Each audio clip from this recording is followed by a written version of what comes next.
Vamos con la siguiente ponencia. Jesús Alcoba es el director de la Escuela de Negocios La Salle de Madrid. Es autor de 5 libros, entre ellos, seguro que os suena La Brújula de Shackleton, Ultraconciencia o Inspiración, que aprovecho, por si él no lo dice, para deciros que sale a la venta pasado mañana, el 5 de octubre. Es, por cierto, el primer libro monográfico del siglo sobre la inspiración abordada desde el punto de óptica de la ciencia.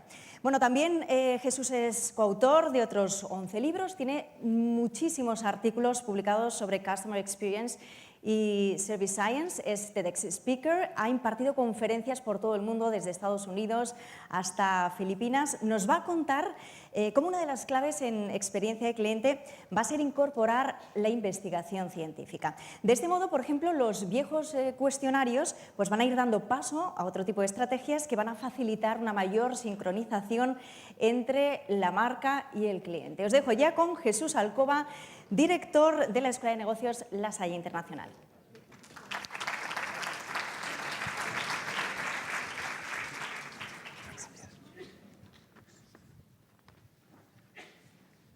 Buenos días, muchas gracias. El tema de esta pequeña charla son los cuestionarios, así que me gustaría comenzar haciéndoos un par de preguntas, clásicas preguntas que pueden venir en cualquier cuestionario. Sí os pediría, si os apetece participar, que para contestar estas preguntas vamos a utilizar nuestros teléfonos móviles, no a través de ninguna tecnología sumamente sofisticada, sino simplemente vamos a utilizar una aplicación que viene en todos los móviles que se llama Linterna. Eso quiere decir que tener, por favor, los móviles preparados y yo voy a lanzar la pregunta y los que se identifiquen con alguna de las respuestas, A, B, C o D, simplemente tienen que levantar el móvil con la linterna encendida. ¿Por qué hacemos esto? Pues porque seguramente así nuestros fotógrafos podrán captar emocionantes instantáneas de todo el mundo con el móvil encendido. Bien, todo el mundo tiene ya el móvil en la mano, tenemos la aplicación de la linterna más o menos preparada, fenomenal. Muy bien. Nuestra primera pregunta, que es, por cierto, para la única que vamos a utilizar esta tecnología de la linterna, nuestra primera pregunta es la siguiente. Atención, ¿de qué depende que pidas postre en un restaurante? A, de la experiencia de cliente, B, de su precio, C, de lo mucho o poco que hayas comido, D, del peso del camarero. Por favor, ¿podéis levantar el teléfono móvil con la linterna los que penséis que es A, de la experiencia de cliente? Muy bien. B, de su precio. ¿Podéis levantar, por favor? Fenomenal, no muchas personas. C, de lo mucho o poco que hayas comido. ¡Wow! Esto sí que es una foto. Muchas gracias. ¿Y alguien piensa que es del peso del camarero? ¿Alguna luz? Había una ahí al fondo, pero se ha apagado. Bueno, pues lamento decirlo, pero la respuesta correcta es D, del peso del camarero.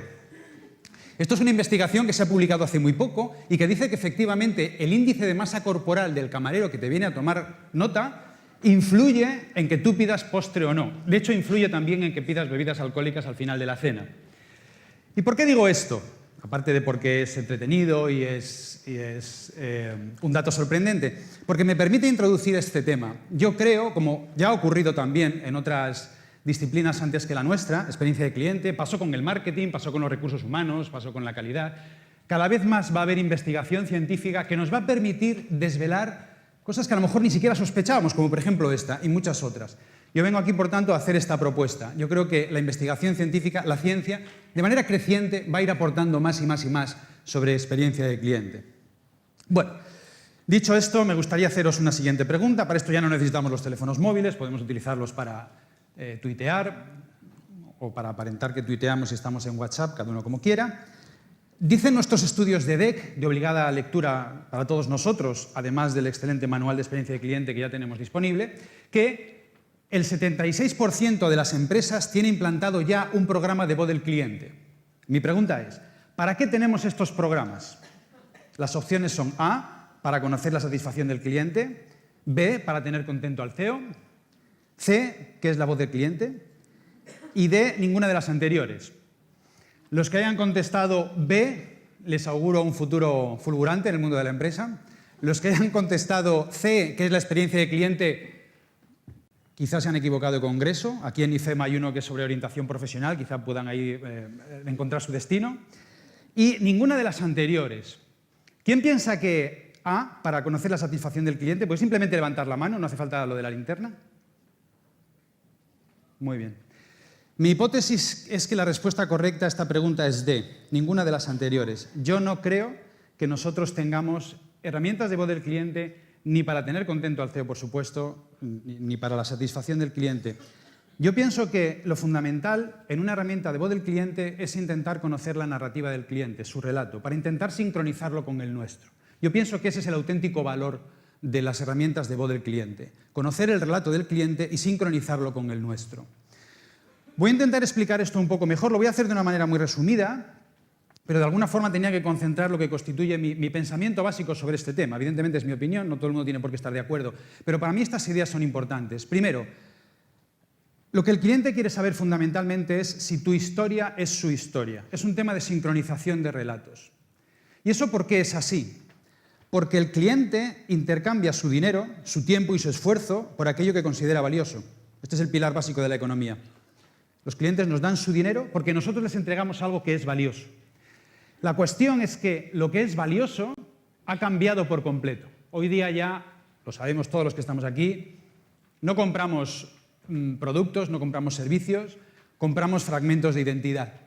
Compramos cosas que tienen que ver con cómo somos. Compramos cosas, servicios que tienen que ver con quiénes somos y con aquello que buscamos en la vida. Cosas que nos parezcan interesantes, que podamos comentar con nuestros amigos, que podamos poner en las redes sociales. Eso es lo que compramos realmente. Eso es lo que compramos. Claro, la identidad del ser humano es esencialmente narrativa. Cuando decimos quiénes somos, lo que contamos es nuestra historia. Y de ahí viene el tema del relato. Por eso el objetivo primordial del programa de voz del cliente es conocer la historia del cliente.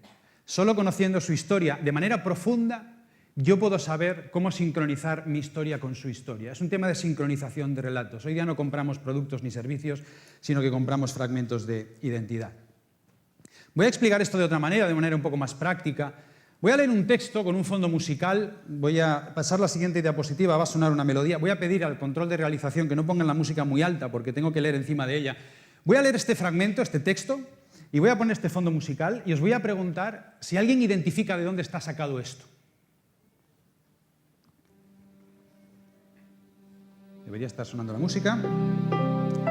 Esto es para los locos, los inadaptados, los rebeldes, los alborotadores, los que ven las cosas de otra manera. No son aficionados a las reglas y no tienen ningún respeto por lo establecido. Puedes citarlos, puedes no estar de acuerdo con ellos, glorificarlos o vilipendiarlos, pero la única cosa que no puedes hacer es ignorarlos. Porque ellos cambian las cosas. Ellos impulsan la humanidad hacia adelante. Y aunque algunos los ven como locos, nosotros vemos genios. Porque la gente que está lo suficientemente loca como para pensar que pueden cambiar el mundo, son los que lo hacen. ¿Alguien identifica este texto, esta melodía? Bueno, pues este es el texto y la melodía del anuncio Think Different de Apple de 1997. Think Different fue un anuncio muy comentado de 1997, donde Apple hacía su propuesta de valor. La pregunta que yo me hago es, ¿dónde dice aquí que venden ordenadores? En ninguna parte. ¿Dónde habla aquí de las características técnicas de sus equipos? En ningún sitio. ¿Dónde habla de gigahercios, de megahercios? En ninguna parte. Es un tema de sincronización de relato. ¿Qué fue lo que ocurrió? Muy sencillo, que toda la gente que se sentía capaz de cambiar el mundo levantó la mano y dijo yo quiero una de esas máquinas. Eso fue lo que ocurrió. Y siempre que veo este anuncio, recuerdo esta frase de Steve Jobs, él decía, está en el ADN de Apple que la tecnología sola no es suficiente. Está en el ADN, está en el corazón y en la sangre de Apple, que la tecnología sola no es suficiente. Que esto lo diga una empresa de tecnología tiene su miga. Fue precisamente cuando dijo esto que dijo esa otra famosa frase que nos gusta mucho decir a la gente de experiencia de cliente, que uno tiene que empezar por la experiencia de cliente y luego recorrer el camino hacia atrás, hacia la tecnología y no al revés. Y esta frase me trae a la memoria siempre esta fotografía en la cual vemos a Steve Jobs y a Bill Gates. Y aquí tenemos a Bill Gates con su pantalón impecable, con sus calcetines, con su camisa blanca. Se adivinan los bolígrafos que seguramente llevaba en el bolsillo, con sus gafitas. un poco el ojito derecho de la maestra, y luego tenemos a este Steve Jobs descalzo, con vaqueros, sentado como quiere. Este era el joven idealista que quería cambiar el mundo. En 97, hizo Think Different, en 2007 cambió el mundo de manera irreversible para siempre, y en 2017 ya ni hablamos. Es un tema de sincronización de relato. Y de eso es de lo que quería hablar. Os voy a presentar muy brevemente 3 estudios que hemos publicado en sendos congresos internacionales sobre nuevas herramientas en voz del cliente. Muchos seguro que vais a conocer cosas de las que yo voy a contar aquí, pero me gustaría condensarlas todas una para lanzar un único mensaje. ¿Qué es lo que hemos hecho? Pues nos hemos juntado una Universidad de La Salle, aquí en Madrid, a la cual pertenece nuestra Escuela de Negocios, con una universidad también de La Salle en Filipinas. Y hemos analizado el sector del turismo. ¿Qué es lo que hemos hecho? Hemos ido a TripAdvisor y hemos descargado opiniones de turistas sobre hoteles, restaurantes y atracciones, más de 6.000 opiniones. Y las hemos sometido a diversos análisis estadísticos, análisis interpretativos y, por supuesto, análisis de sentimiento. Los hemos pasado por un motor de análisis de sentimiento. Este motor de análisis de sentimiento, que por cierto nos provee una empresa que se llama BitText, a la cual siempre agradecemos su labor porque lo hacen desinteresadamente. Yo creo que muchas otras empresas deberían animarse a esto, a favorecer y a impulsar la investigación, porque la investigación yo creo que contiene muchos de los itinerarios del futuro. Bueno, pues lo que hacemos es, descargamos estas 6.000 y pico opiniones, las pasamos por una herramienta de análisis de sentimiento, que muchos de vosotros seguro utilizáis, y ahí nos genera aproximadamente unas 44.000 líneas de código, en las cuales tenemos las frases que los clientes han dicho, los turistas, y una puntuación numérica, que da la identidad, la intensidad del sentimiento y su valencia, ¿no? Un valor negativo o un valor positivo. Y bueno, ¿qué hacemos con esto? Pues se nos ocurrió lo siguiente. El planteamiento de este estudio es muy sencillito. Yo tengo un montón de frases, una herramienta de análisis de sentimiento me da una puntuación numérica, es decir, es la interpretación de la máquina sobre lo que esas frases quieren decir con respecto al sentimiento, pero luego tengo la puntuación que el turista ha dado en TripAdvisor, 1, 2, 3, 4, 5, de manera que tengo 2 números. Claro, era muy evidente intentar ver si esos números tenían relación. No podíamos hacer un cálculo de correlación porque la cantidad de datos que teníamos era masiva, pero utilizamos otro tipo de contrastes estadísticos. ¿Tiene algo que ver la puntuación numérica que un motor de análisis de sentimiento extrae de una opinión verbal con el número que la persona realmente pone cuando evalúa su experiencia turística en un hotel, en una atracción, en un restaurante? Claro, rápidamente encontramos que a primera vista sí. Es decir, cuando somos positivos en una cosa tendemos a ser positivos en la otra también. Esto es bastante evidente. Lo sorprendente e inquietante hubiera sido lo contrario, evidentemente, ¿no? Pero lo que nos encontramos cuando analizamos el tamaño del efecto es lo siguiente. Esa relación, en primer lugar, no es directa y, en segundo lugar, una no se puede extraer de la otra. No están directamente relacionadas. Es decir, no tienen que ver tanto como pensábamos que tendrían que ver. Y este fue el hallazgo. ¿Qué quiere decir un cliente cuando pone un número en un cuestionario?